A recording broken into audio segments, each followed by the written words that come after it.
En el tema del cambio climático parece que no se puede negar, no podemos caer en el negacionismo, ¿no? Y no lo vamos a hacer. Bien es cierto que habrá que estar pendientes del avance científico, puesto que la ciencia no es una cosa estanca, sino que precisamente es una cosa en evolución y siempre aparecen nuevos datos.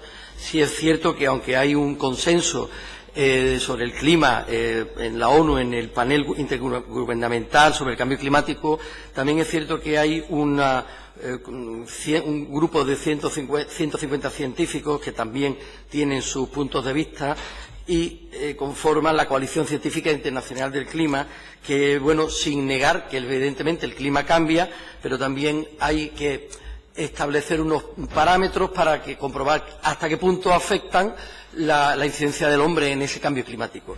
En ese sentido, pues, es cuestión de que los científicos entre ellos se terminen de poner de acuerdo o no, pero que habrá que estar pendiente a ver si efectivamente podemos nosotros, con nuestra medida, incidir o parar, o a lo mejor no podemos pararlo, o a lo mejor, por muchas medidas que tomemos, el cambio es imparable. Pero esto sí es cierto que lo que no debe o no puede suponer es trabas al desarrollo.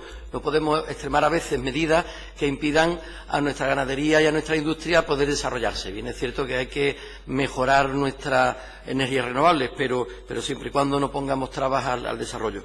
Y dentro de eso me gustaría hacer hincapié en uno de los puntos que quizá vamos a ver esta tarde en la comisión que tenemos, en el grupo de trabajo que tenemos previsto en la consejería, sobre el pacto del agua. Indudablemente, mejor dicho, la España seca y la España húmeda lo hemos estudiado hasta en el colegio de que éramos chicos, la España seca y la España húmeda. Por tanto, si la España seca cada vez más seca, habrá que implementar sistemas de interconexión de agua, el famoso Plan Hidrológico Nacional, que está en el aire y del que nosotros en nuestra comunidad autónoma tenemos gran parte. Y, bueno, tendremos que tratar de conectar con las otras autonomías para que podamos repartir el agua que a algunos les sobra y a otros nos falta. Y, por tanto, me parece que parte del desarrollo, aunque sea de una manera más o menos indirecta, el Plan Hidrológico Nacional debería ser uno de los puntos de referencia que nos pueden ayudar no a revertir, que va a ser imposible, sino sí a paliar los efectos de ese cambio climático. Preguntas con ruego de respuesta oral en comisión. Primera pregunta con ruego de respuesta del Grupo Vox Andalucía, relativa a Río Grande de Adra. Tiene la palabra el señor Moltó. Muchas gracias, señora presidenta. Señora consejera, el cuidado de nuestros ríos también forma parte de la lucha contra el cambio climático, como no puede ser de otra manera. Pero, claro, el devenir de los años ha hecho que, bueno, se ocupen cauces, ramblas, barrancos, que haya vertidos ilegales, contaminación de acuíferos. Eso pasa en todos los ríos. Y es nuestra obligación, lógicamente, ir remediando eso. En el río Adra tenemos algunos problemas de este tipo. Por lo tanto, la pregunta es, ¿contempla el Consejo de Gobierno la creación del programa de actuación para la recuperación, restauración y desarrollo sostenible del Río Grande de Adra y su entorno? ¿Cuándo podría ponerse en marcha el mismo y con qué presupuesto estará dotado dicho programa de actuación? Muchas gracias. Tiene la palabra, señora consejera. Gracias, señora presidenta. Señor Moltó, sabe usted que con esto pues, me da mucha alegría esta pregunta, precisamente porque saben sus señorías que es mi localidad y, por tanto, me siento muy orgullosa de ella y de su labor en este sentido, pues, como sociedad, ¿no? Y de su río, ¿no? Un río que tienen ustedes que conocer, que es aliviadero del pantano de Benínar y, por tanto, es un cauce natural que viene a desembocar muy cercano a la localidad y, por tanto, tiene un curso importante que siempre hemos temido que tenga dificultades a la hora del transcurso del agua natural hacia el mar. En ese sentido, se ha hecho ya una primera fase de restauración ambiental del río, que ya se ha producido, de 7 kilómetros, que va justo hasta la zona de la Alquería, una de las barriadas más bonitas y más importantes de este municipio, y ahora mismo estamos trabajando en la segunda fase. Esa segunda fase, que es el proyecto de recuperación y revalorización de nuestro río Adra, que tiene valores ambientales importantes, como el fartet, que es una especie de pez endémica del Mediterráneo en peligro de extinción, y que además este proyecto pretende preservar. Por eso es un proyecto donde se hace una actuación importante y donde además tienen todos los calificativos ambientales y tal para hacer algo que sea compatible desde el punto de vista ambiental, como no podía ser de otra manera.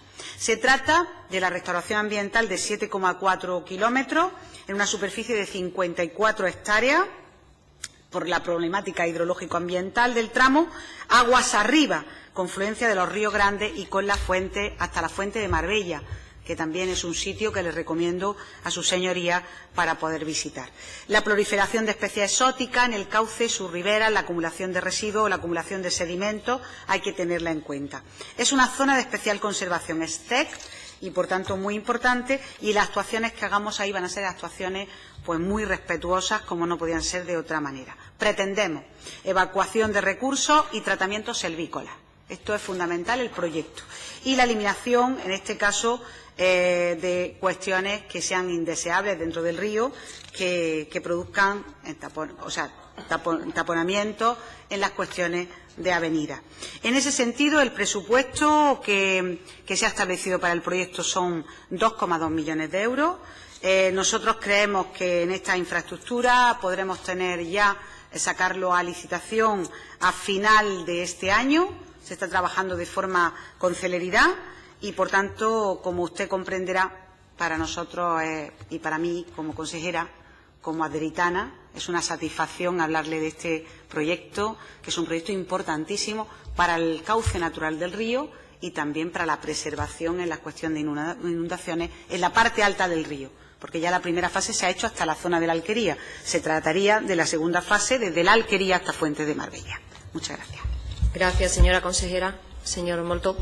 Simplemente agradecerle su respuesta y estaremos pendientes de la evolución de esta ejecución y de este presupuesto y estaremos encantados de ir a visitar el río. La PNL de Vox Andalucía relativa a los residuos plásticos en la costa. Si les parece bien, por asentimiento, ¿se entiende? Pues tiene la palabra el señor Molto, portavoz de Vox. Muchas gracias, señora presidenta. Traemos esta proposición no de ley dentro del marco de lo que llevamos hablando toda la mañana con respecto al cambio climático. Nuestro planeta lo tenemos que cuidar y si no cuidamos nosotros, mal vamos, ¿no? Está presentando en los últimos tiempos, pues cada vez, por desgracia, cada vez con mayor abundancia, una gran cantidad de plásticos procedentes de la tierra en el mar. Aquí hay varios problemas.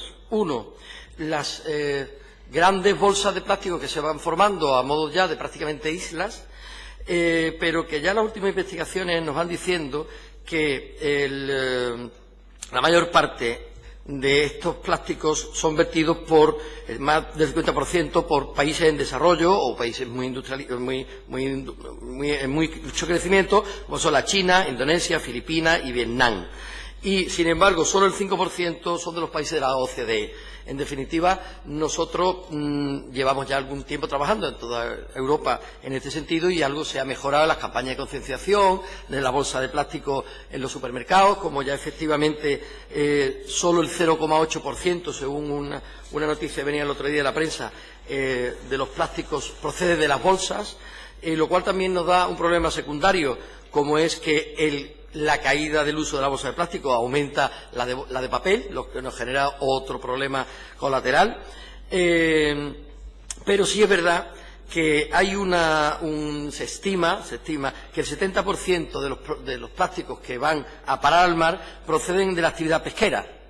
Esto requiere la actividad pesquera mundial. Claro, nosotros estamos más cerca del Mediterráneo, pero en definitiva las corrientes marinas llevan los plásticos a formar esas islas que hemos dicho y se concentran en grandes bolsas de acumulación.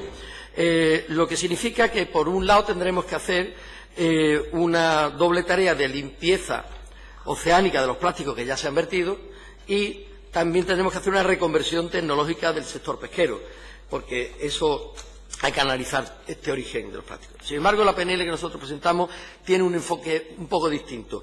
Es que hace falta de una concienciación de nuestra sociedad. Otro aspecto que quería resaltar es que luego esos plásticos se fragmentan, y esa fragmentación, estos residuos se multiplican y pasan a microplásticos y luego, consecutivamente, en nanoplásticos. Esto llega a la cadena trófica y existe una preocupación justificada de una posible bioacumulación del efecto a largo plazo. Ya hay pruebas de laboratorio con invertebrados que están adquiriendo estos plásticos. Podemos llegar a un momento en el futuro en el que cuando nos vamos a comer un pescado tenga plástico en su interior y vamos a terminar comiendo plástico. Entonces esto, sin tener que ser alarmistas ni alarmar a la sociedad en general, pero sí nos lleva a que diversas especies consumidas puedan tener restos de plástico.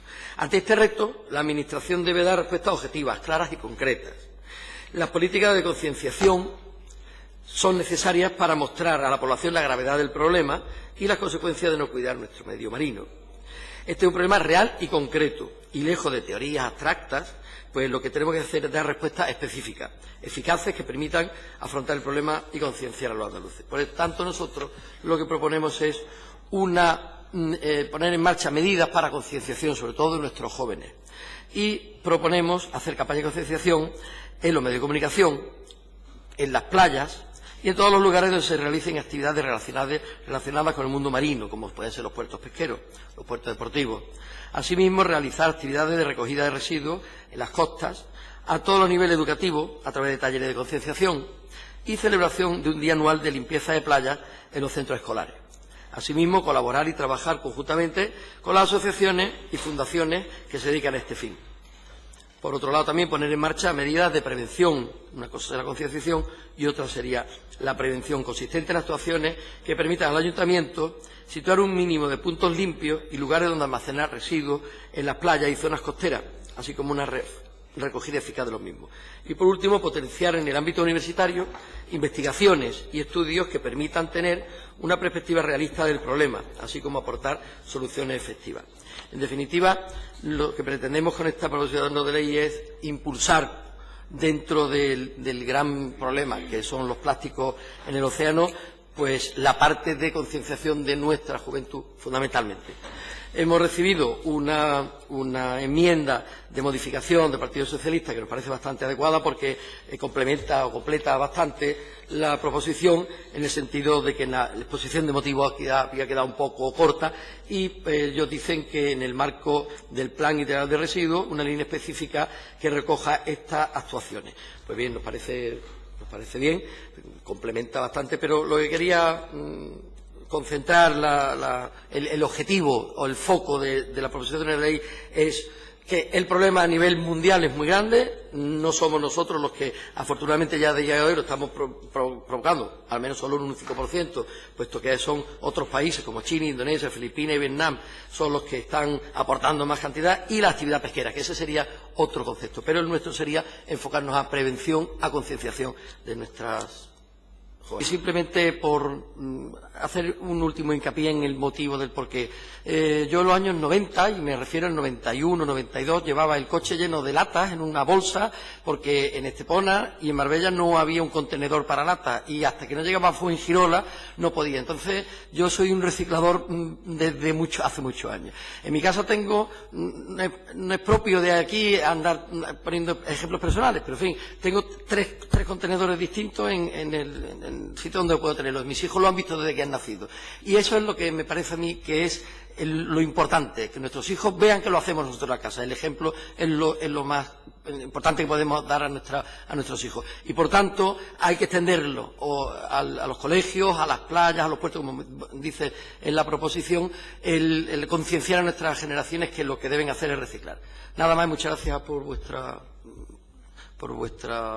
situación y por el cariño con que habéis acogido la proposición. Efectivamente, él ha explicado perfectamente dónde está el problema. No se pueden criar, o hay estudios científicos que demuestran que es prácticamente imposible mantener una cría que nos pasa con los mulos. No se pueden fabricar mulos, hay que combinar un burro y un caballo.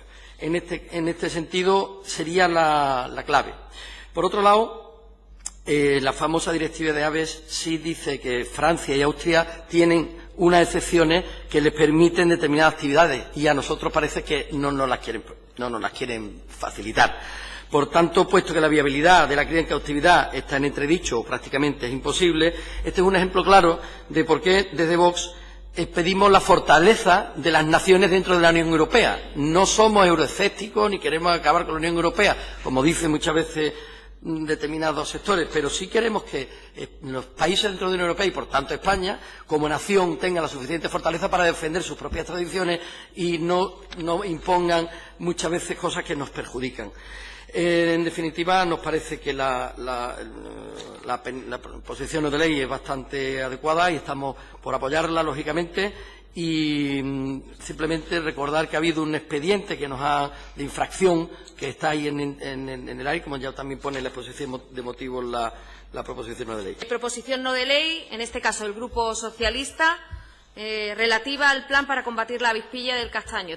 Efectivamente, en la provincia de Málaga tenemos la fortuna de tener estos castaños y los grandes riesgos que nos acechan. Por una vez tenemos prácticamente una cura, un medio que nos permite combatir la plaga. Y bueno, en esta comisión, afortunadamente, es la más técnica y la menos política, la que casi nunca discutimos, digo casi, y creo que a partir de septiembre ya bajará un poco esta costumbre de yo lo dejé casi hecho, vosotros no lo habéis hecho, vosotros lo dejaste sin hacer, y eso ya los tiempos irán dejando la herencia recibida aparte. Y nos podremos dedicar más en profundidad a resolver los problemas o a intentar resolverlos. En definitiva, la proposición de ley parece bastante sensata y si podemos salvar los castaños, pues cuanto antes mejor. Y nada, pues votaremos a favor.